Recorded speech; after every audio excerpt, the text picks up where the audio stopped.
좋으신 아버지 하나님 감사합니다. 하나님 앞에 우리로 하여금 하나님을 부르게 하시고 하나님을 찾게 하시고 또 하나님 앞에 나오게 하시니 감사합니다. 우리에게 주어진 이 특권을 잘 누리게 하시고 감사하게 하시고 의무가 아니라 우리의 기쁨이 되게 하여 주시옵소서. 이 시간도 우리를 부르시고 귀한 말씀 주셨사오니 말씀 속에서 하나님을 보게 하시고 하나님을 만나게 하시고 우리 자신의 모습을 보고 하나님 앞에 엎드리는 시간 되게 하여 주시옵소서.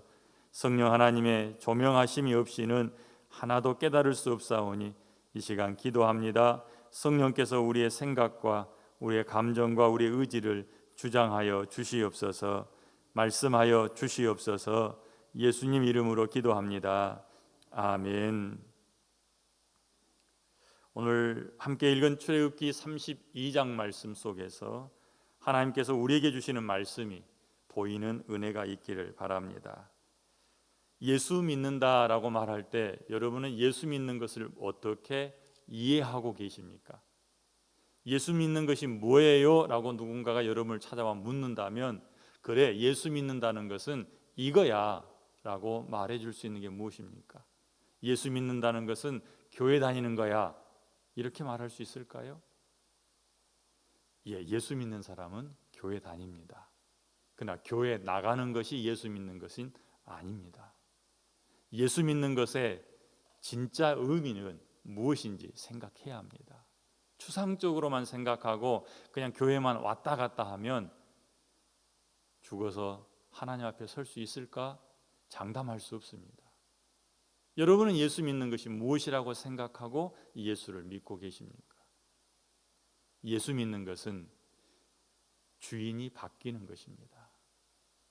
예수 믿는다라고 말하는 것은 예수 그리스도를 내 안으로 모셔드리는 겁니다. 지금까지는 내가 내 주인이 되어서 내 맘대로 살았지만 이제부터는 예수 그리스도를 내 안에 모셔드림으로 예수님이 내 주인이십니다. 이제는 예수님의 말씀에 순복하며 살겠습니다. 예수님 따라 살겠습니다. 이 고백이 예수 믿는 겁니다. 그래서 우리는 예수 믿으라고 할 때 영접기도를 시킬 때 반드시 확인합니다. 이제는 내가 내 주인이었던 삶이 바뀌어서 예수 그리스도가 내 주인이 되고 예수 그리스도가 나의 주권자가 되십니다 라고 고백하는 거죠. 예수님이 나의 주권자가 된다는 것은 마치 자동차로 이야기하면 핸들을 예수님께 내어드리는 겁니다. 그래서 예수님께서 원하시는 대로 살아가도록 내 자신을 내어드리고 예수님의 뜻에 따라서 순복하며 사는 삶, 그것이 예수를 믿는 것입니다. 그렇게 살아가는 생활을 신앙생활이라고 하죠. 자, 그러면 다시 한번 우리 자신에게 스스로 질문해야 됩니다. 너의 주인은 누구냐? 주님이 여러분의 주님 되십니까? 여러분의 주인이십니까?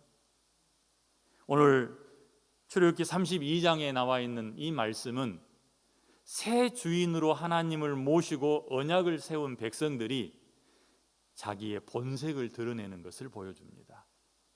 1절과 2절 말씀을 보십시오. 백성이 모세가 산에서 내려오미 더딤을 보고 모여들었습니다. 그리고 아론에게 이야기하죠. 우리를 위하여 우리를 인도할 신을 만들라. 분명 여호와 하나님만이 우리의 신입니다. 고백했던 백성들인데 눈에 보이지 않자, 그것도 하나님이 아니라 모세가 눈에 보이지 않자 즉각 눈에 보이는 신을 만들기를 원합니다. 기억하십시오. 믿음이란 내가 주도권을 쥐고서 하나님을 이리저리 움직이는 것이 믿음이 아닙니다. 믿음은 나를 포기하고 나를 부인하고 예수 그리스도가 나의 주인이십니다 라고 고백하는 것입니다. 그런데 여기 나온 백성들은 자기의 하나님을 만들려 하고 있는 거죠. 하나님을 움직이는 힘이 아니라 하나님을 주권자와 주인으로 인정하는 것, 그것이 믿음이라고 말할 때에 이들에게는 믿음이 없는 것입니다. 내가 죽고 하나님이 내 주인이 되는 것, 그것이 진정한 믿음이죠. 이스라엘 백성들은 그런 모습을 보이지 않습니다. 오히려 자기가 더 강해져서 하나님을 만들고 자기를 인도하라고 하나님에게 일을 시키는 그런 모습입니다. 믿음 좋은 사람이 어떤 사람입니까? 계속해서 생각해야 됩니다. 믿음 좋은 사람이 어떤 사람입니까?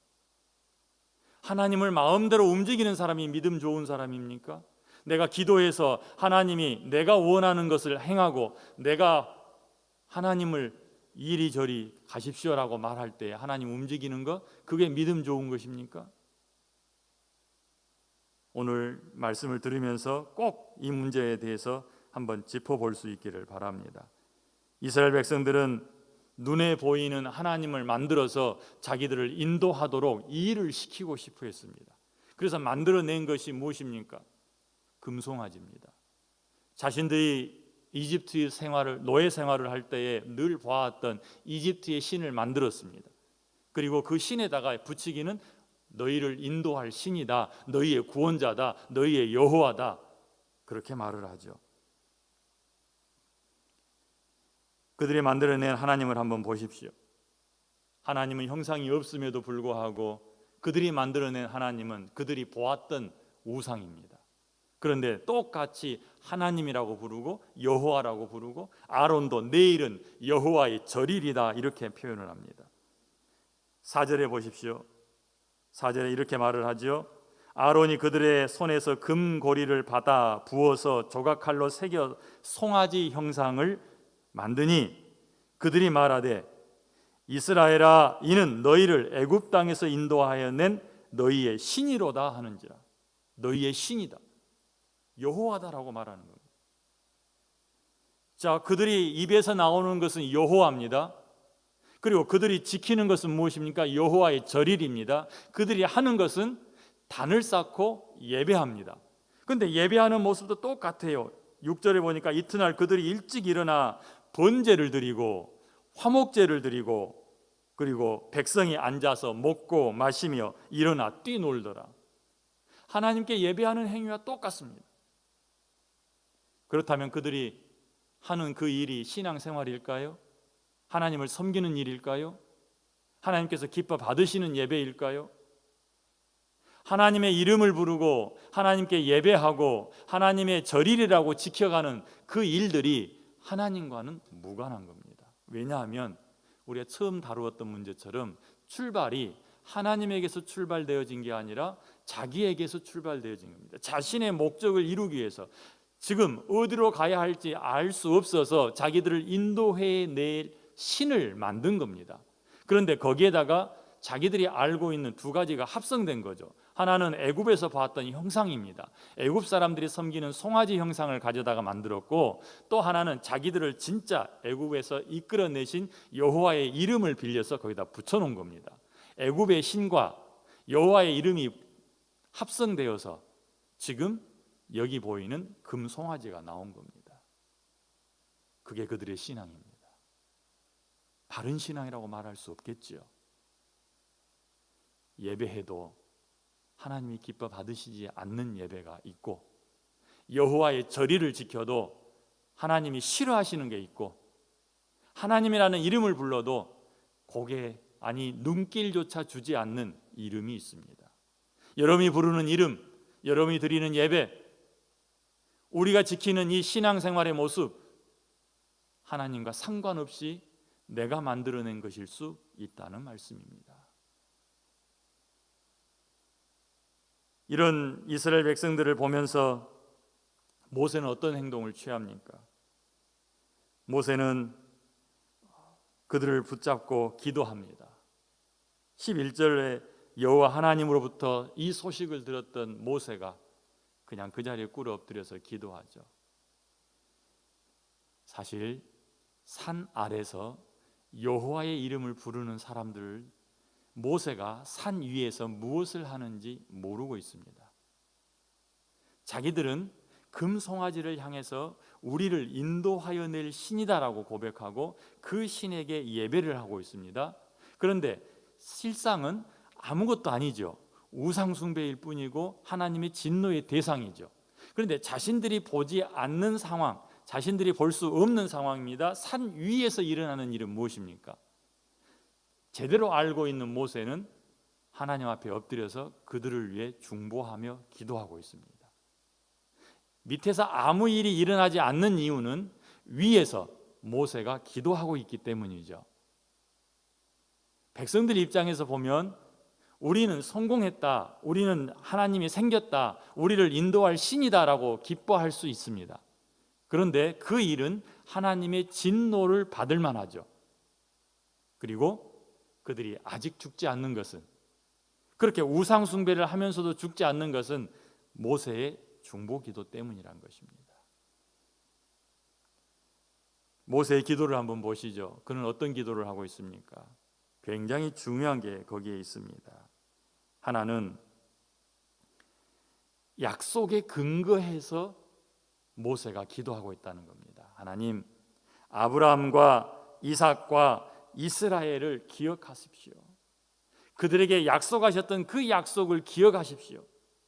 그러면서 이스라엘 백성들을 용서해 줄 것을 간구하고 있는 거죠. 또 하나는 기도하면서 자기 생각에 맞춰서 그냥 단지 죽이지 말아 주십시오, 진노하지 말아 주십시오, 자기의 생각을 하나님께 막 아뢰어서 하나님이 못 이긴 척 들어주는 그런 상황이 아니라 하나님의 손에 올려드리는 일입니다. 우리는 기도를 자칫 잘못하면 오해합니다. 내가 열심히 하나님이 나를 불쌍히 여기도록 나를 막 어렵게 만들면 하나님이 기도를 들어주실 거야. 간이 절단 날 정도로 기도하면 하나님이 그 기도에 응답하실 거야. 그렇습니까? 반드시 전제되어야 될 게 있죠. 하나님의 뜻, 하나님의 약속, 하나님의 말씀. 아무리 내 간이 절단 나도 하나님의 뜻 안에 있지 않는 기도는 응답되어지지 않습니다. 그러므로 우리는 모세의 기도를 통해서 두 가지를 보는 거죠. 하나는 하나님의 말씀에 근거해서 기도하는 것이 옳다. 두 번째로는 내 욕심을 이루어내는 것이 기도가 아니라 하나님 손에 온전히 올려드리는 것, 맡겨드리는 것이 기도라는 것입니다. 그렇지 않으면 우리는 산에 가서 비는 사람이나 또 1월 성신을 향해서 비는 사람이나 차이가 없습니다. 처음에 우리가 그랬죠. 믿음이란 무엇인가? 신앙생활이란 무엇인가? 주인이 바뀌는 것입니다. 그런데 여전히 주인이 바뀌지 않는 사람은 자기 의지가 강하고 자기의 뜻이 살아있어서 하나님을 이용해서 자기의 뜻을 이루고 자기의 욕심을 이루려고 하는 거죠. 그것은 우상숭배입니다. 그래서 성경은 말합니다. 탐심은 우상숭배니라. 내 안에 있는 이 탐심을 버리지 못하고 하나님을 향해서 발산해내는 예배, 기도 모두 다 우상숭배입니다. 하나님을 찾는 것이 아니고 하나님을 주인이라고 고백하는 게 아니라 여전히 자기가 주인이 되어서 하나님을 부리려고 하는 거죠. 그런데 포장은 아주 예쁘게 한 겁니다. 이름을 여호와라고 부르고 예배로 포장하고 기도로 포장한 겁니다. 그러나 사실은 누가 주인입니까? 하나님이 아니라 자신이 주인입니다. 그것은 탐심에서 나온 것이요, 그것이 바로 우상숭배입니다. 자, 이제 오늘 우리는 이스라엘 백성들이 모세가 없는 사이에 금송아지를 만들고 자기를 구원한 여호와라고 고백했던 이 말씀들을 보면서 세 가지를 보았으면 좋겠습니다. 방금 제가 설명드린 것 다시 정리해 드립니다. 첫째, 내가 죽고 주님이 사는 것이 신앙생활입니다. 그럼 내 안에선 누가 살고 있습니까? 내가 예수를 주로 고백하는 순간 성령 하나님이 내 안에 오셨습니다. 그러면 그 성령 하나님이 한쪽에 그냥 처박혀 있습니까? 그렇지 않으면 내 주인이 되어서 끊임없이 내가 그분의 말씀 앞에 순복하며 살고 있습니까? 주님이 우리의 주님 되시는 것이 맞습니다. 주님을 종처럼 부리지 않기를 바랍니다. 다음으로 비슷한 것은 결코 진품이 될 수 없습니다. 여호와의 이름을 부른다고, 여호와 앞에 예배를 드린다고, 여호와께 기도한다고 그것이 하나님을 기쁘시게 하는 것이 아닐 수도 있다는 것입니다. 이스라엘 백성들이 부르는 노래를 보십시오. 그들은 뛰놀며 춤을 췄습니다. 노래를 불렀습니다. 그리고 단을 쌓고 번제와 화목제를 드렸습니다. 그러나 하나님은 진노하셔서 다 없애버리고 모세 너를 통해서 내가 다시 새로운 민족을 이루겠다라고 말씀하십니다. 비슷한 것으로 대신할 수 없습니다. 우리는 유사품에 주의해야 합니다. 내가 내 자신을 속일 수도 있습니다. 나는 신앙이 좋아, 나 잘하고 있어. 그런데 여전히 뒤에 내 욕심이 감춰져 있다면 그게 바로 유사품입니다. 사람들은 속을 수 있어도 하나님은 결코 속지 않으십니다. 우리의 중심을 살피시는 하나님을 기억할 수 있기를 바랍니다. 또한 기도할 때도 주의해야겠지요. 특별히 우리가 기도할 때 말씀에 근거해서, 마치 다윗이 나단 선지자로부터 하나님의 말씀을 듣고 내가 기도할 마음이 생겨서 지금 아뢰입니다라고 고백한 것처럼 우리는 항상 출발이 내 욕심에서 기도가 출발하는 것이 아니라 내가 본 말씀, 내가 들은 말씀에서 기도가 시작되어야 합니다. 그리고 기도는 핵심이 이끌어내는 것이 아니라 올려드리는 것입니다. 하나님을 내가 원하는 방향으로 이끌어내리는 것이 아니라 나를 하나님 손에 올려드리고 하나님 마음대로 하십시오, 맡겨드립니다, 따라가겠습니다, 이렇게 고백하는 것이 기도입니다. 우리가 1107 많은 전도 대상자들을 놓고 기도할 때도 기억하십시오. 내가 하나님을 막 움직여서 보좌를 흔들어서 견딜 수 없게 해서 그 사람들을 건져내는 것이 아니고 하나님이 말씀하신 그 말씀에 근거해서 모세처럼 하나님 그들을 불쌍히 여겨 주십시오, 그들을 하나님 손에 올려드립니다라고 기도하는 것이 맞고, 우리 삶에 기도해야 될 제목들도 마찬가지입니다. 여러분 기도하면서 다 응답되었습니까? 예, 다 응답되었을 겁니다. 그런데 이루고자 하는 것은 이루지 못하는 것들이 있을 겁니다. 갖고 싶은 것 갖지 못할 수 있고요, 되고 싶은 것 되지 못할 수 있습니다. 그러나 그것도 기도 응답입니다. 그 말은 기도는 항상 응답되어지되 내 욕심을 이루는 것이 아니라 하나님의 뜻이 이루어지며 하늘에서 이루어진 것처럼 땅에서 이루어지는 것이 기도입니다. 그 기도에 대한 분명한 생각도 다시 한번 정리하는 시간이 될 수 있으면 좋겠습니다. 자, 이제 말씀을 통해서 이 세 가지, 나는 제대로 신앙생활을 하고 있는가, 내 주인은 누구인가 한번 물어보시고요, 또 혹시 유사품에 내가 속고 살고 있지는 않는지 점검하시고, 또 우리의 기도도 어떻게 이루어지고 있는지 점검하는 기회가 되시기를 바랍니다. 기도하겠습니다. 좋으신 아버지 하나님 감사합니다. 귀한 말씀 주시니 감사하고 말씀을 통해서 다른 사람이 아니라 나를 볼 수 있게 하시니 감사합니다. 내 주인이 누구인지 다시 한번 짚어봅니다. 오직 하나님 한 분만 우리의 주인이 되실 수 있음을 고백합니다. 하나님, 주님이 우리 안에 오셔서 우리의 주님 되시고 우리의 주인 되시고 우리의 주권자가 되어 주시옵소서. 이미 되셨사오니 이제는 복종하게 하여 주시고 하나님을 인정하게 하여 주시옵소서. 또한 비슷한 거 만들어서 잘하고 있다고 착각하며 살지 않도록 우리를 도와 주시옵소서. 우리의 기도에 처음부터 끝까지 하나님이 주관하시고 오직 하나님 말씀에서 출발하며 하나님께 올려드리는 기도가 되게 하여 주시옵소서. 사랑하는 주의 자녀들을 축복합니다. 하나님 앞에 머무는 시간이 가장 행복한 시간, 기쁨의 시간이 되게 하시고 하나님과 함께 걷는 오늘 하루가 간증의 하루가 되게 하여 주시옵소서. 예수님 이름으로 기도합니다. 아멘.